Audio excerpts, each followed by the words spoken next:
नमस्कार दोस्तों, स्वागत है आपका हमारे चैनल थिंक बिग में। और आप सुन रहे हैं उपन्यास 12th फेल, जिसमें नायक हैं मनोज कुमार शर्मा।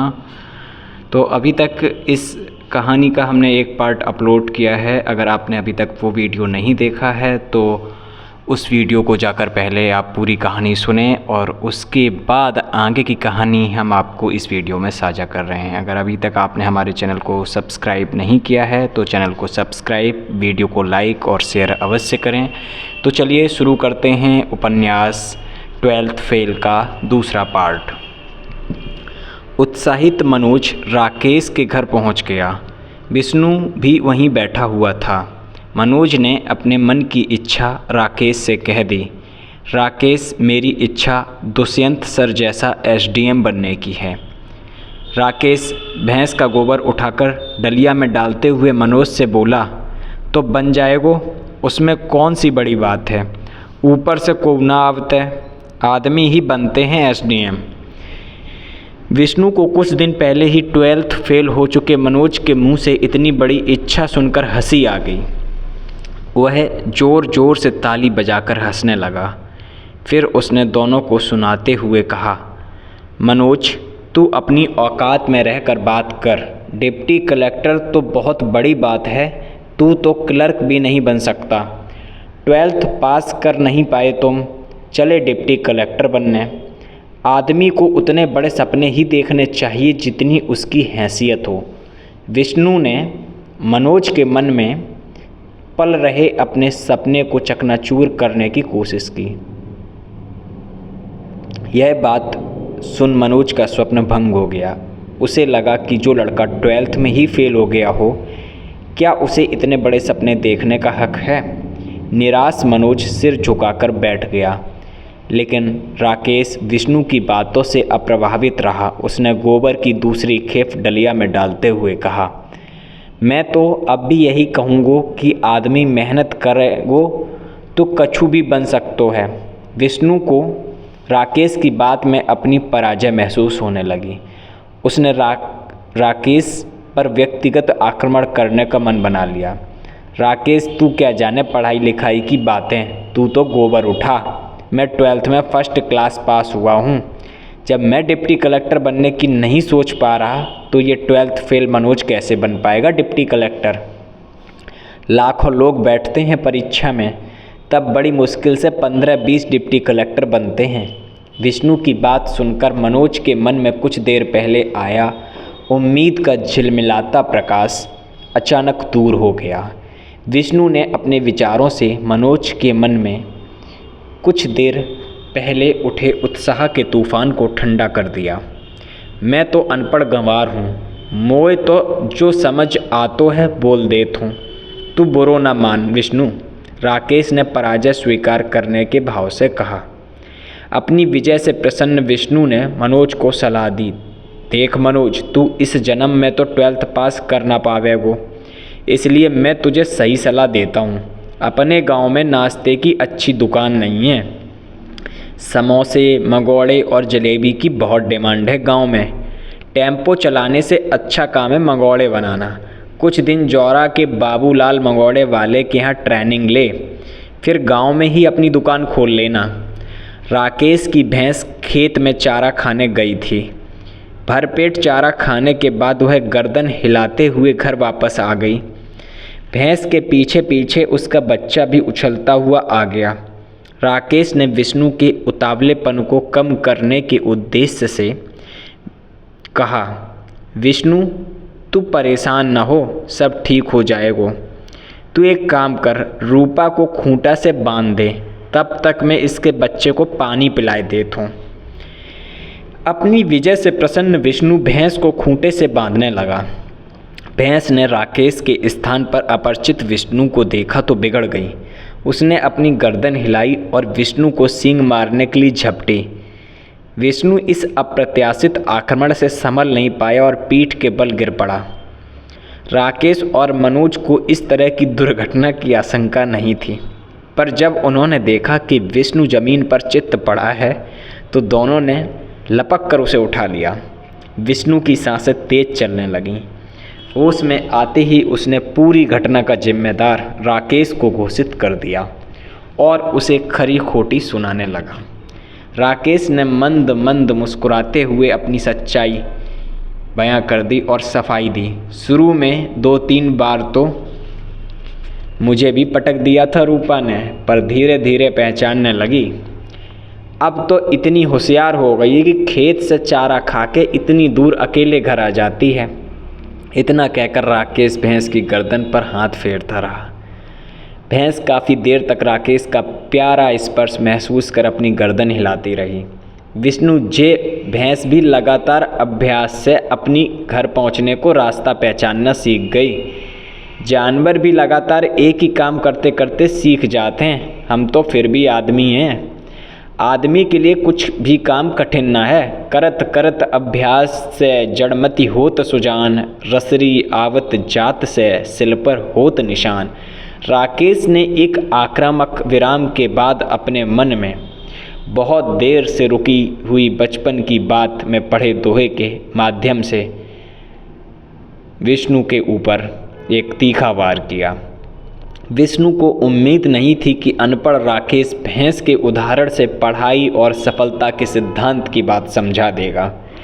मनोज के मन में छाई घोर निराशा के बीच एक बार फिर उम्मीद की किरण फूट पड़ी।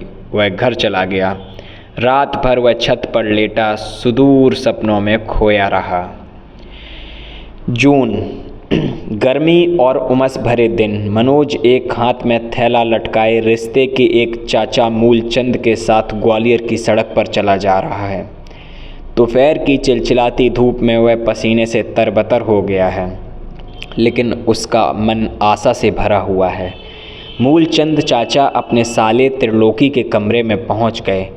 चाचा ने त्रिलोकी से कहा, त्रिलोकी, मनोज MLB कॉलेज से BA करेगा, तुम इसका एडमिशन करवा देना। त्रिलोकी MLB कॉलेज में BA सेकेंड ईयर का स्टूडेंट था। उसने आश्वासन दिया, जीजा जी आप चिंता मत करो, मनोज को मैं अपने साथ ही रख लूँगा और इसका एडमिशन भी करा दूँगा। त्रिलोकी की बात से संतुष्ट होकर मूलचंद वापस चले गए। गणित से 12th में फेल होने के बाद मनोज ने दोबारा 12th की परीक्षा इतिहास, हिंदी साहित्य, राजनीति शास्त्र विषय लेकर 55% से पास कर ली थी। अंग्रेजी में पासिंग मार्क्स आ गए थे। ग्वालियर आते समय माँ ने उसे 2000 रुपये दे दिए थे। पिता पिछले 1 साल में केवल एक बार गांव आए थे।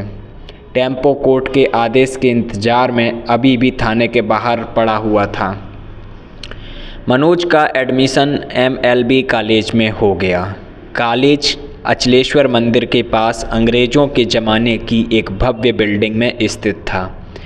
त्रिलोकी ने बताया कि अटल बिहारी वाजपेयी भी इस कॉलेज के छात्र रहे हैं। मनोज इतने बड़े और प्रसिद्ध कॉलेज में पढ़ने के कारण अपने आप को खुशनसीब मान रहा था। त्रिलोकी का कमरा ललितपुर कॉलोनी में शंकर चौक के पास था, जहाँ से कॉलेज नज़दीक ही था। मनोज त्रिलोकी के कमरे पर ही रहने लगा। कॉलेज में पढ़ाई का अच्छा माहौल था। शुरू में सब विद्यार्थी एक दूसरे से अपरिचित थे, लेकिन धीरे धीरे चेहरे जाने पहचाने लगने लगे। मनोज ने देखा कि कॉलेज में 2 तरह के लड़के हैं। एक वे जो आसपास के गांव से आए हैं, विकास भदौरिया, रविकांत द्विवेदी इसी वर्ग के छात्र थे। दूसरा वर्ग उन लड़कों का था जो ग्वालियर के ही रहने वाले थे। आर्थिक रूप से यह लड़के गांव के लड़कों से अधिक समृद्ध थे।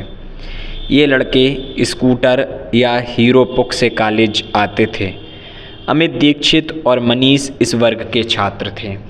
इन छात्रों की एक खासियत और थी, ये सभी छात्र पहले गणित और बायोलॉजी के छात्र थे, पर PET और PMT में असफल होकर BA के मैदान में कूदे थे।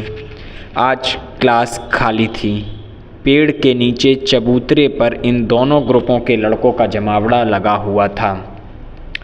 सभी का परिचय आपस में हो चुका था, पर आज लड़कों के इतिहास पर चर्चा चल निकली। किसी ने पूछा तो शहरी लड़के मनीष ने जवाब दिया, 12th में मेरा बायोलॉजी सब्जेक्ट था। 70% आए थे मेरे, पर मेडिकल एंट्रेंस में नहीं हुआ, इसलिए बीए करने लगा। मैं अब पीएससी की तैयारी करूँगा। पीएससी का मतलब यहाँ एमपीपीसीएस के एग्ज़ाम से है। विकास भदौरिया ने अपने करियर की अलग प्लानिंग की थी। उसने अपने घुंघराले बालों पर हाथ फेरते हुए कहा, मेरा सपना है टीवी पर रिपोर्टिंग करना। देश दुनिया की बड़ी खबरों को कवर करने वाला रिपोर्टर बनना चाहता हूँ मैं। एक दिन तुम लोग मुझे ज़रूर टीवी पर देखोगे। भदौरिया की बात सुनकर मनोज ने उसे उत्साहित करते हुए कहा, तुम ज़रूर बनोगे, मेरी शुभकामनाएं तुम्हारे साथ हैं। मनोज की शुभकामनाएं सुनकर भदौरिया ने उत्साहित होते हुए कहा, धन्यवाद मनोज भाई। रविकांत द्विवेदी इंग्लिश लिटरेचर का विद्यार्थी था। वह लेक्चरर बनना चाहता था। अब मनोज की बारी थी। उसने सोचा कि यहाँ तो सभी लड़के होशियार हैं, अधिकतर तो 12th में फर्स्ट क्लास रहे हैं। एक तो वह गांव से आया है, वैसे ही उसे ये शहरी लड़के सीरियसली नहीं ले रहे होंगे। यदि वह बता दे कि 12th में आर्ट में उसके 55% थे और उसके पहले एक बार गणित में वह फेल हो चुका है, तो इतने होशियार लड़कों के ग्रुप में उसे खड़ा भी नहीं होने दिया जाएगा। अच्छे लड़कों का साथ ही उसकी तरक्की का रास्ता बनाएगा, ऐसा वह जानता था। इसलिए उसने अपने दोस्तों से कहा, 12th मैंने भी गणित से किया है, पर परसेंटेज थोड़े कम रह गए थे, 65% आए थे। मनोज की हिम्मत 70% तक पहुंच नहीं पाई। उसने 65% से संतोष किया और महसूस किया कि इस ग्रुप के नज़दीक आ गया है। वह जानता था कि यहाँ कोई किसी की मार्कशीट नहीं देखेगा, इसलिए झूठ बोलने के बाद भी पोल खुलने का कोई खतरा नहीं है। एक शहरी लड़के अमित दीक्षित ने तो जैसे धमाका कर दिया। उसने सभी को संबोधित करते हुए कहा, पीसीएस का स्तर मेरे लायक नहीं है, मैं तो आईपीएस अधिकारी बनूंगा। मेरी पर्सनैलिटी पर तो पुलिस की वर्दी ही सूट करती है। रोमांच चाहता हूँ मैं लाइफ में। सब लड़के आश्चर्य से अमित का चेहरा देखने लगे। वहाँ खड़े लड़कों को अमित में भविष्य का वर्दी पहने पुलिस कप्तान नज़र आने लगा। मनोज अमित की बात सुनकर बहुत प्रभावित हुआ। तभी किसी की भारी आवाज़ लड़कों को सुनाई दी, आप लोग क्लास के वक्त यहाँ बातें क्यों कर रहे हैं? सामने कॉलेज के प्रिंसिपल गोविंद प्रसाद शर्मा खड़े थे। उनके शब्द कोमल किंतु भारी थे। जब कोई लड़का अपनी जगह से हिला डुला नहीं और किसी के मुंह से डर के मारे कोई आवाज़ नहीं निकली, तो भदौरिया ने हिम्मत की, सर आज पॉलिटिकल साइंस के सर छुट्टी पर हैं, इसलिए उनका पीरियड खाली है। प्रिंसिपल सर जानते थे कि लड़के यदि इस तरह खुले मैदान में पेड़ के नीचे चर्चा करते रहेंगे तो कॉलेज में जो क्लास चल रही है उनको व्यवधान होगा तथा इन लड़कों को भी फ्री समय में गप्पे लगाने का शौक़ लग जाएगा। इसलिए प्रिंसिपल सर इस आदत को ही विकसित नहीं होने देना चाहते थे। उन्होंने कहा, आप लोग क्लासरूम में चलिए, मैं आता हूँ। क्लास में पहुंचकर मनोज ग्रुप के सबसे स्मार्ट और सबसे महत्वाकांक्षी लड़के अमित के साथ बैठ गया। उसकी इच्छा अमित से दोस्ती करने की होने लगी, लेकिन अमित ने गांव से आए दुबले पतले मनोज से मित्रता करने में ज़्यादा रुचि नहीं दिखाई। वह मनोज के पास से उठा और शहरी लड़के मनीष के पास जाकर बैठ गया। मनोज उसके इस व्यवहार से मन महसूस कर रह गया। प्रिंसिपल सर ने क्लास में आकर बातों में वक्त बर्बाद नहीं किया और लड़कों को सीधे पढ़ाना शुरू करते हुए पहला प्रश्न किया, क्या आप लोगों में से कोई मार्क्सवाद के बारे में जानता है? सब चुप। गणित और बायोलॉजी में 12th पास लड़कों को मार्क्सवाद के बारे में कुछ नहीं पता था। कुछ देर पूर्व आईपीएस बनने की इच्छा रखने वाला अमित दीक्षित भी मार्क्सवाद के बारे में कुछ नहीं जानता था। पूरी क्लास में सन्नाटा था। मनोज ने मार्क्सवाद के बारे में 12th के राजनीति विज्ञान में पढ़ा था। मार्क्सवाद के बारे में प्रिंसिपल सर को बताकर वह न केवल क्लास की नज़र में बल्कि प्रिंसिपल सर की नज़र में भी अपनी योग्यता सिद्ध कर सकता था। उसके लिए यह अच्छा मौका था। उसने हिम्मत करके अपना हाथ खड़ा किया तो प्रिंसिपल सर ने कहा, चलो, इतनी बड़ी क्लास में कोई तो है जो मार्क्सवाद के बारे में कुछ जानता है। क्या नाम है तुम्हारा? मनोज ने प्रिंसिपल सर के साथ साथ पूरी क्लास को अपना नाम बताया, मनोज कुमार शर्मा। प्रिंसिपल सर ने कहा, बहुत बढ़िया मनोज, बताओ क्या जानते हो तुम मार्क्सवाद के बारे में? मनोज ने बताया, सर दुनिया में अमीर और गरीब दो वर्ग हैं। अमीर वर्ग अपने लालच के लिए गरीब वर्ग का शोषण करता है, इसलिए गरीब वर्ग को अपने अधिकार अमीरों से छीन लेना चाहिए। यही कार्ल मार्क्स कहते हैं। जितना और जैसा भी यदि था वह बता दिया। प्रिंसिपल सर ने कहा, दोस्तों यहाँ अमीर वर्ग की पूंजीपति और गरीब वर्ग को सर्वहारा कहा गया है। वेरी गुड मनोज, बैठ जाओ। इसके बाद प्रिंसिपल सर ने आधा घंटा मार्क्सवाद पर लेक्चर दिया। मनोज मंत्रमुग्ध होकर सुनता रहा। घंटी बजने पर क्लास समाप्त हो गई। रविकांत द्विवेदी और भदौरिया ने उसे आज की उपलब्धि पर बधाई दी। भदौरिया ने मजाक में कहा, मनोज यार, मुझे तो लगता है हम अलग अलग गांवों से आने वाले लड़के सर्वहारा वर्ग के हैं और ग्वालियर के मूल निवासी स्कूटर मोटरसाइकिल से आने वाले स्मार्ट लड़के पूंजीपति वर्ग के हैं। आज तुमने क्लास में सर्वहारा वर्ग की नाक ऊंची कर दी। भदौरिया द्वारा की गई इस तारीफ से मनोज का चेहरा खुशी से चमकने लगा। ग्वालियर में मनोज के शुरुआती महीने स्थायित्व खोजने में ही बीत रहे थे। फीस और किताबों के बाद उसके घर से लाए पैसे भी खत्म होने लगे। 3 महीने उसे त्रिलोकी के साथ रहते हुए हो गए थे। त्रिलोकी के कमरे में उसका एक रूम पार्टनर केशव भी रहता था, इसलिए उस कमरे में 2 की जगह 3 लोग हो गए। एक कमरे में 3 लोगों के रहने से त्रिलोकी को कोई कष्ट नहीं था, लेकिन उसके रूम पार्टनर केशव के विचार इतने सुलझे हुए नहीं थे। त्रिलोकी का रिश्तेदार होने के कारण केशव मनोज से अलग कमरा लेने के लिए सीधे सीधे कह नहीं पा रहा था, लेकिन वह चाहता था कि मनोज कहीं दूसरी जगह कमरा देख ले। केशव बीएससी कर रहा था। वह ज़्यादातर समय किताब हाथ में लिए बैठा रहता था। बीएससी करने के कारण वह बीए करने वाले मनोज को पढ़ाई में कमज़ोर मानता था। एक दिन केशव ने मनोज से कह ही दिया, मनोज तुम अपने लिए जल्दी अलग कमरा देख लो। 3 लोगों के एक कमरे में रहने से मेरी पढ़ाई डिस्टर्ब होती है। मनोज ने केशव को आश्वासन दिया कि वह जल्दी ही अलग कमरा किराए पर ले लेगा, लेकिन जब त्रिलोकी को इस बात का पता चला तो उसने केशव को आड़े हाथों लिया। केशव 3 लोग आराम से रह सकते हैं कमरे में। मनोज ग्वालियर में नया है, इसलिए पहले साल तो मेरे साथ ही रहेगा। त्रिलोकी ने मनोज को अपनी जिम्मेदारी मानते हुए केशव से स्पष्ट कह दिया। त्रिलोकी के निर्णय के विरोध में केशव कुछ नहीं कह पाया, लेकिन वह मनोज से चिढ़ने लगा। एक सुबह त्रिलोकी को किसी काम से अपने गांव जाना पड़ा। मनोज कॉलेज चला गया। केशव अकेला कमरे पर रह गया। कॉलेज में एक पीरियड खाली था। मनोज और रविकांत द्विवेदी ग्राउंड में एक बेंच पर बैठकर इंग्लिश विषय को बीए में चुनने को लेकर चर्चा करने लगे। रविकांत ने इंग्लिश के लाभ गिनाने शुरू किए। मनोज, आजकल इंग्लिश के बिना कुछ भी नहीं हो सकता, इंग्लिश बहुत ज़रूरी है। मनोज इंग्लिश के नाम से ही घबराता था। उसने प्रतिवाद किया, लेकिन पीसीएस में तो इंग्लिश की बहुत ज़्यादा ज़रूरत ही नहीं पड़ती। रविकांत ने दृढ़ता से कहा, पर ज़िंदगी में पड़ती है। और किसने कहा कि तुम पीसीएस में सेलेक्ट हो ही जाओगे? अगर पीसीएस में नहीं हुए तो हिंदी का झुंझुना तुम्हारा पेट नहीं भर पाएगा।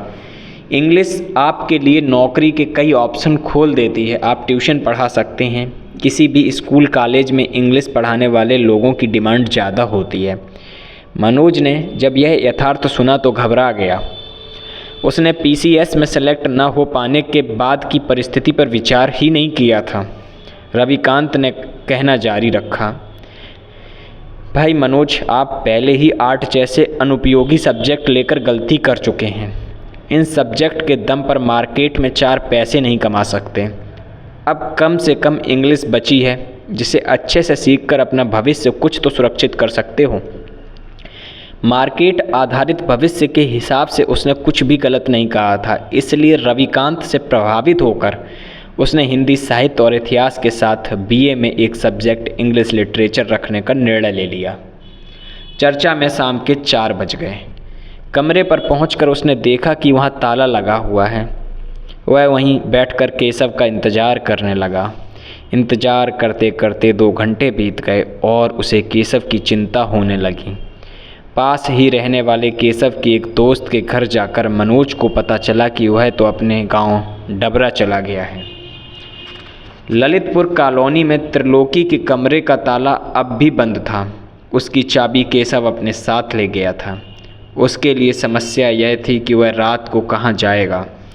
इतने बड़े शहर में इतने सारे मकानों के बीच में मनोज रात को रुकने के लिए एक अदद छत ढूंढ रहा था, पर कोई आसरा उसे दिख नहीं रहा था।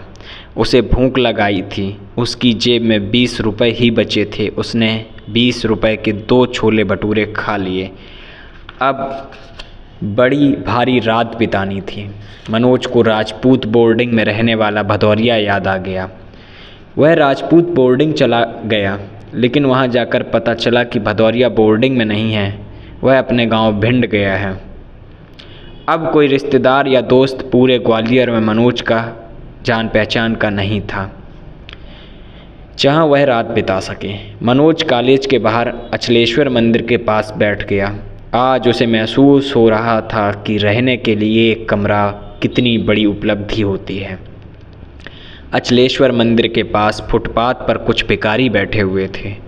मनोज देर तक फुटपाथ पर बैठे इन भिखारियों को देखता रहा।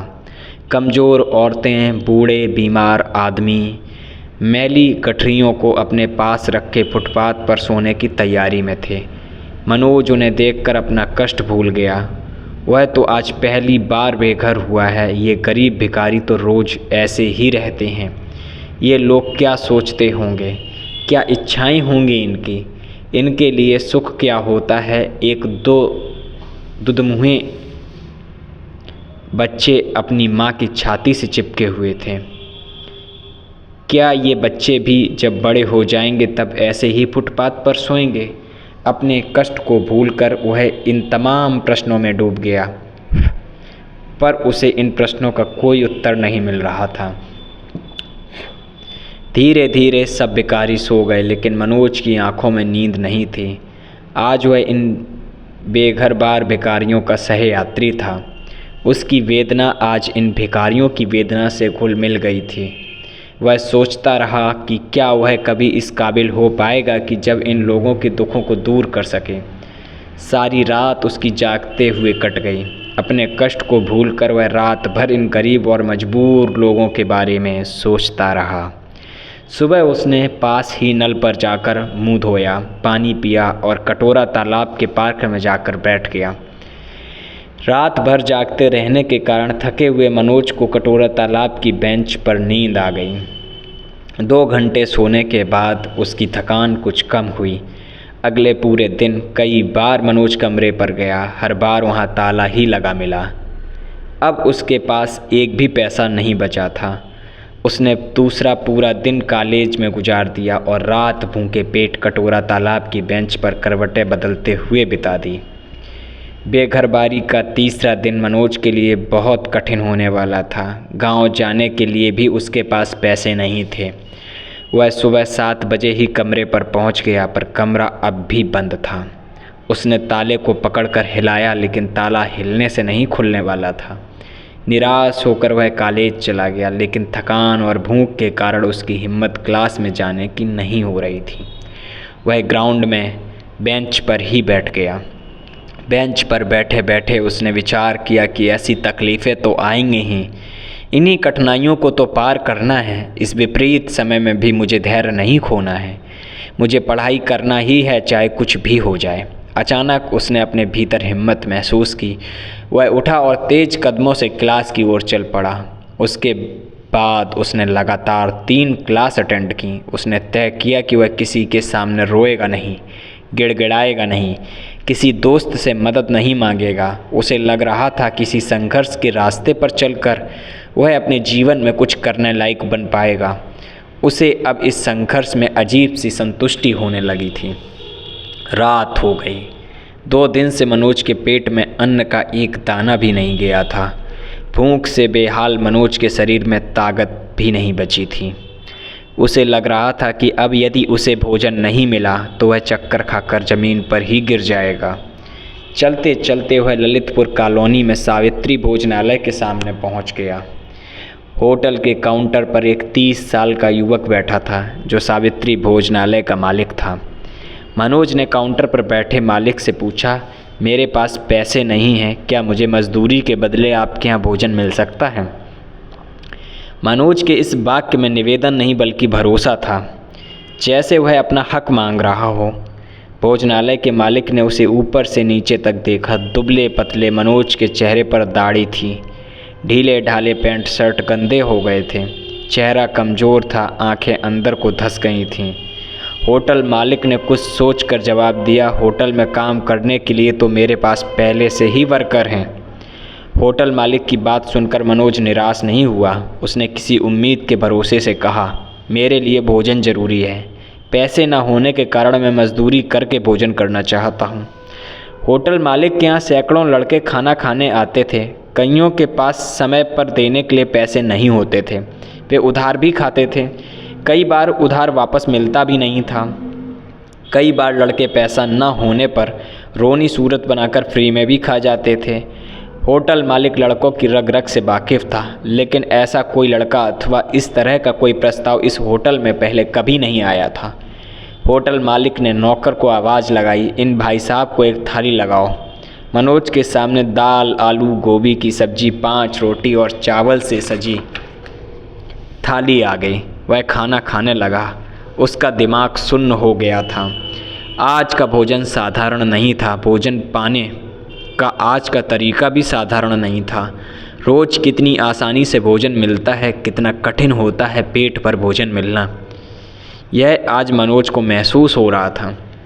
उसकी आंखों में आंसू आ रहे थे जिन्हें वह रोक रहा था। वह होटल मालिक की इंसानियत पर भी भावुक हो रहा था। भोजन करने के बाद वह होटल मालिक के पास गया। धन्यवाद, अब आप मेरा काम बताइए। मैं कुछ भी काम कर सकता हूँ। होटल मालिक फिर मनोज से रूबरू हो रहा था। आपने खाना खा लिया है, आपको इसके बदले मजदूरी करने की ज़रूरत नहीं है। तभी होटल में मनोज के कॉलेज का दोस्त रविकांत द्विवेदी आ गया। पूछने पर होटल मालिक ने उसे पूरी कहानी कह सुनाई। कारण जानकर उसने खाने के 30 रुपये निकालकर होटल मालिक की तरफ बढ़ा दिए, पर मनोज भोजन के बदले मजदूरी करने पर अड़ा रहा। इस सीन को अब होटल में उपस्थित प्रत्येक व्यक्ति देख रहा था। एक दाढ़ी वाला कमज़ोर सा लड़का खाना खाने के बदले मजदूरी करने की जिद पर अड़ा हुआ है। होटल मालिक उससे मजदूरी कराने को तैयार नहीं है, पर एक दूसरा लड़का थाली की कीमत 30 रुपये निकाल कर अपने हाथ में पकड़े खड़ा है। बड़ा अजीब दृश्य था। रविकांत को भी नहीं पता था कि कॉलेज में सीधा सरल सा दिखने वाला मनोज इतना जिद्दी है। मनोज जैसे किसी नशे में बोल रहा था। उसका दिमाग जैसे एक जगह आकर अटक गया था। उसको नहीं पता था कि यह जिद उसके भीतर क्यों और कैसे आ गई। उसने होटल मालिक से फिर कहा, यदि मुझे काम नहीं करने दिया जाएगा तो मैं यहीं खड़ा रहूँगा। आप होटल बंद कर देंगे तो मैं होटल के बाहर खड़ा रहूँगा। तब तक खड़ा रहूँगा जब तक आप मुझे काम करने की अनुमति नहीं दे देते। 3 दिन सड़क पर बिताने के कारण उसे अभ्यास हो गया था। वह कह सकता था कि वह होटल के बाहर तब तक खड़ा रहेगा जब तक उसे काम करने की अनुमति नहीं मिल जाती। होटल मालिक के पास अब कहने को कुछ भी नहीं रह गया था। रविकांत को समझ नहीं आ रहा था कि वह क्या करे। वह अपने हाथ में 30 रुपये लिए खड़ा था। होटल में उपस्थित कुछ लोग इस दृश्य पर हंस रहे थे। कईयों को मनोज में एक बेवकूफ़ अथवा अति आदर्शवादी लड़का नजर आ रहा था। होटल मालिक ने हार कर नौकर से कहा, इन भाई साहब को अंदर ले जाओ, ये बर्तन साफ़ करेंगे। नौकरों को अजीब लगा। इस होटल में कई लोग फ्री खाकर चले गए, कई उधार खाकर वापस नहीं आए, पर होटल मालिक ने कभी किसी से बर्तन नहीं धुलवाए। होटल मालिक का यह व्यवसाय था, पर उसने कभी भी पढ़ने वाले लड़कों को पैसों के लिए परेशान नहीं किया। फिर भी उसका होटल उसे बहुत कमा कर देता था। पर आज होटल मालिक को इस नौजवान की जिद ने मजबूर कर दिया। होटल मालिक ने एक बार वही बात फिर दोहराई तो नौकर मनोज को अंदर ले गया। मनोज ने अंदर जाकर आधा घंटे तक बर्तन साफ किए। रविकांत होटल में बैठकर उसके बाहर आने का इंतज़ार करता रहा। मनोज ने वापस आकर होटल मालिक से कहा, भोजन के लिए आपका बहुत बहुत धन्यवाद। उसकी आंखों में चमक थी। होटल मालिक अपनी कुर्सी से उठा और काउंटर के बाहर आ गया। मनोज को उसने दरवाजे तक छोड़ा और जाते समय हाथ मिलाने के लिए अपना हाथ बढ़ा दिया। मनोज ने होटल मालिक से हाथ मिलाया। होटल मालिक कुछ बोलना चाह रहा था पर बोल न सका। रविकांत उसे अपने कमरे पर ले गया। रविकांत ने मनोज से कहा, मनोज तुम 3 दिन से बाहर भटक रहे थे, तुम्हें एक बार अपनी परेशानी मुझे बताना तो चाहिए थी। मनोज उसकी बात सुनकर भावुक हो गया। उसने कहा, ये तो जीवन के अनुभव हैं जो मुझे मजबूत बनाते हैं। इसमें परेशानी कैसी? कितने ही लोग रात को खुली छत के नीचे सोते हैं, कितने ही भूखे पेट सोते हैं। इन 3 दिनों में मैं उस गरीब और दुखी वर्ग के नज़दीक पहुंचा हूं जिसे मार्क्स ने सर्वहारा की संज्ञा दी है। हमें अपनी निष्ठा इसी सर्वहारा वर्ग के पक्ष में रखनी चाहिए। समाज के सबसे निचले तबके के साथ जुड़ने का यही अनुभव मेरी ताकत है। उसने अपने पिछले 3 दिन के अनुभव का मेल प्रिंसिपल सर द्वारा दिए मार्क्सवाद के लेक्चर से कर दिया। अगले 2 दिन मनोज रविकांत के कमरे पर ही रहा। रविकांत के एक गुरुजी तिवारी सर नया बाज़ार में कमरा लेकर रहते थे। वे नया बाज़ार में ही एक हॉल किराए पर लेकर इंग्लिश स्पीकिंग और ग्रामर की कोचिंग चलाते थे। उसने मनोज से कहा, तुम सबको छोड़ो, तिवारी सर को एक रूम पार्टनर की ज़रूरत है। उनके कमरे का किराया 500 रुपये है, आधे तुम दे देना, वे तुम्हें इंग्लिश भी पढ़ा दिया करेंगे। मनोज को यह प्रस्ताव अच्छा लगा। वह त्रिलोकी के कमरे से अपना सूटकेस और दरी लेकर तिवारी सर के कमरे पर आ गया। तिवारी सर नाटे कद के 30 साल के युवा थे। वह काले रंग का मोटा चश्मा लगाए थे। कोचिंग में बैठे बैठे उनका पेट निकल आया था। वह कोचिंग पढ़ाकर आने के बाद थक कर अपनी चारपाई पर आराम कर रहे थे। मनोज ने उन्हें इंग्लिश का गुरु मानते हुए उनके पैर छू लिए। उसे उम्मीद थी कि उसकी इंग्लिश अब सुधर जाएगी। उसने अपनी दरी को ज़मीन पर बिछा लिया। अब गुरु व्यास पीठ पर और शिष्य उनके चरणों में बैठे हुए दिखाई दे रहे थे। उसे एक स्थायी कमरा और एक योग्य इंग्लिश गुरु मिल गया। तिवारी सर को एक वर्कर मिल गया। अब मनोज की नई दिनचर्या शुरू हो गई। सुबह 7 बजे दूध गर्म करके गुरुजी को देना, सुबह शाम खाना बनाना। गुरुजी कोचिंग से थके हारे आते और आकर अपनी चारपाई पर लेट जाते। एक शाम उसने गुरुजी से कहा, सर मुझे मैकबेथ पढ़ा दीजिए, मुझे कुछ भी समझ नहीं आ रहा। थकान महसूस कर रहे गुरुजी ने कहा, पढ़ा देंगे, आज तो मैं बहुत थक गया हूँ, एक काम कर दो, मेरे तलवे दर्द कर रहे हैं, थोड़ा दवा दो। गुरु की सेवा करने में मनोज को कोई संकोच न था। इस सेवा के द्वार से ही ज्ञान की प्राप्ति होगी, इतना वह जानता था। उसने गुरु की आज्ञा का पालन उनकी उम्मीद से भी बेहतर तरीके से करना चाहा। एक बाल्टी में गर्म पानी लेकर गुरुजी के पैर उसमें डाल दिए और रगड़ रगड़ कर तलवों की मालिश करने लगा। मालिश का आनंद लेते हुए गुरुजी ने उदार होते हुए एक प्रस्ताव दिया, लिटरेचर से पहले ग्रामर और स्पीकिंग सीखना ज़रूरी है। तुम कल से शाम 7 बजे के बैच में आ जाया करो। नया बैच है, सब तुम्हारी उम्र के लड़के लड़कियां हैं। मनोज को यह प्रस्ताव उपयोगी लगा। गुरुजी उसे फ्री में कोचिंग देने वाले थे, इसलिए उन्होंने नहाने के बाद अपने कपड़े धोना बंद कर दिए। मनोज बाथरूम में नहाने जाता तो पहले गुरुजी के चड्डी बनियान धोकर डाल देता। शाम को वह इंग्लिश की कोचिंग जाने लगा। 1 घंटे की क्लास में 15 मिनट इंग्लिश की पढ़ाई होती थी। शेष समय में इंग्लिश के नाम पर लड़के लड़कियों का जमावड़ा ही अधिक होता था। गुरुजी प्रेजेंट टेंस से क्लास शुरू करते थे और 3 महीने में पास्ट टेंस से होते हुए फ्यूचर टेंस तक पहुंचते थे। गुरुजी इंग्लिश का अखबार या कोई मैगजीन ले आते थे जिसे लड़के लड़कियां पढ़ते और गुरुजी उसका अर्थ बताते थे।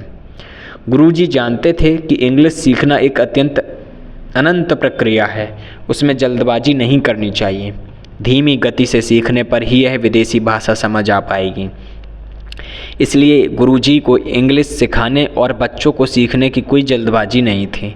10 लोगों की क्लास में 4 लड़कियां और 6 लड़के थे। मनोज को क्लास में आते महीना भर हो गया, लेकिन वह अब तक प्रेजेंट टेंस भी ठीक से सीख नहीं पाया था। He goes, he go, he is, going के प्रयोग में वह कोई बंधन नहीं मानता था। कुछ लड़के गुरुजी के यहाँ साल भर पढ़ते पर उपलब्धि के नाम पर एक अदत्त प्रेमिका के अतिरिक्त उनके हाथ कुछ नहीं आता था। कुछ प्रेमिकाओं को प्रेमी भी मिल जाते थे, अर्थात गुरुजी का यह संस्थान एक प्रेम केंद्र के रूप में अधिक विकसित हो गया था। MLB कॉलेज में लड़कियां नहीं पढ़ती थीं और KRG कॉलेज में लड़के नहीं पढ़ते थे, इसलिए प्रेम के लिए लालायित लड़के लड़कियां कहाँ जाते। गुरुजी ने अपना कोचिंग सेंटर खोलकर इस दिशा में महान काम किया था। चूँकि कोचिंग में सारा इन्वेस्टमेंट गुरुजी ने ही किया था, इसलिए प्रेम करने का पहला अधिकार गुरुजी अपना ही मानते थे। प्रत्येक वर्ष गुरुजी औसतन 2 या 3 प्यार करते थे। एक दिन एक लड़की ने गुरुजी से कहा, सर आज मोना का बर्थडे है। मोना KRG गर्ल्स कॉलेज से BSc कर रही थी। पुराने बैच बिना इंग्लिश सीखे अपना 1 वर्ष पूरा कर चुके थे।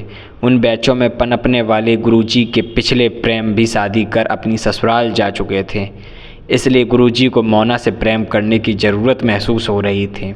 पर मोना गुरुजी पर ध्यान नहीं देती थी। लेकिन गुरुजी पुराने खिलाड़ी थे। जन्मदिन प्रेम को प्रारंभ करने का बढ़िया मौका हो सकता है, इसलिए प्रेम के लिए उतावले गुरुजी ने क्लास में रेंगती हुई इंग्लिश को रोक दिया और एक लड़के से कहा, अरे आज मोना का बर्थडे है और तुम लोग हाथ पर हाथ धरे बैठे हो। गुरुजी ने एक लड़के को SS कचौड़ी वाले के यहाँ से सबके लिए जलेबी और कचौड़ी लाने के लिए भेज दिया। इन दिनों में मोना ने मनोज को देखना शुरू कर दिया था। उसका सीधापन मोना को भाने लगा था। मोना कापी, पेन, मैगजीन की अदला बदली के नाम पर उससे बात करने के बहाने ढूंढने लगी थी। मोना ने मनोज को कचौड़ी देते हुए कहा, लीजिए। उसने मोना से कहा, हैप्पी बर्थडे। मोना ने मुस्कुराकर जवाब दिया, थैंक्स। मोना को लगा कि मनोज के हैप्पी बर्थडे कहने से उसका बर्थडे सचमुच हैप्पी हो गया है।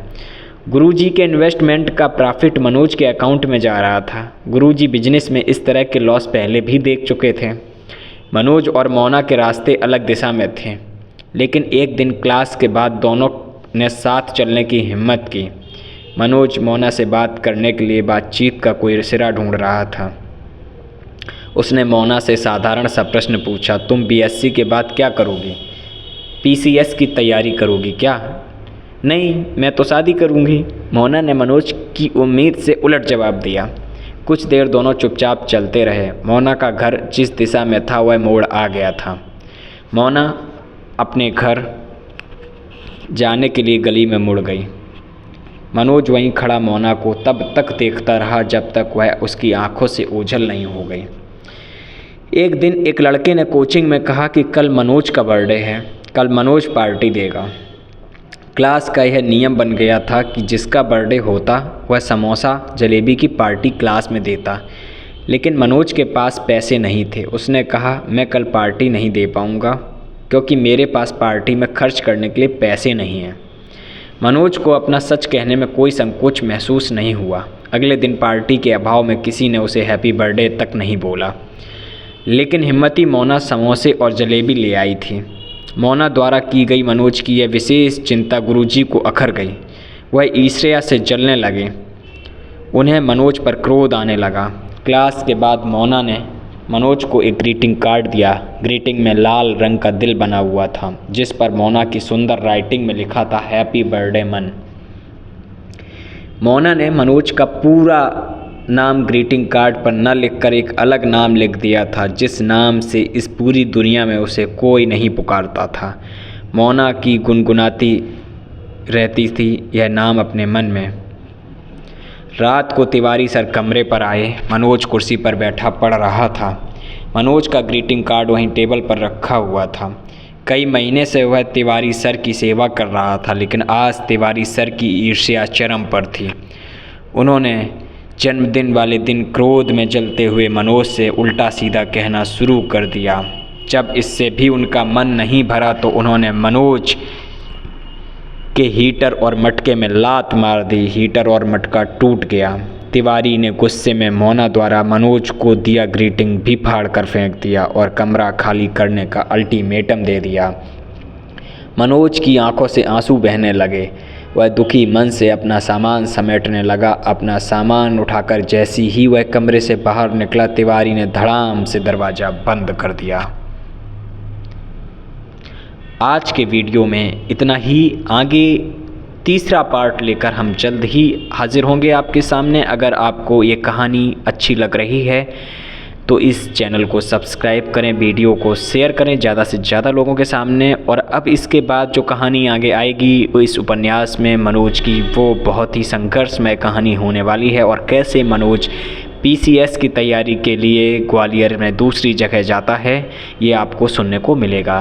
तो चैनल पर अगले वीडियो के लिए तैयार रहिए। तब तक के लिए नमस्कार, जय हिंद।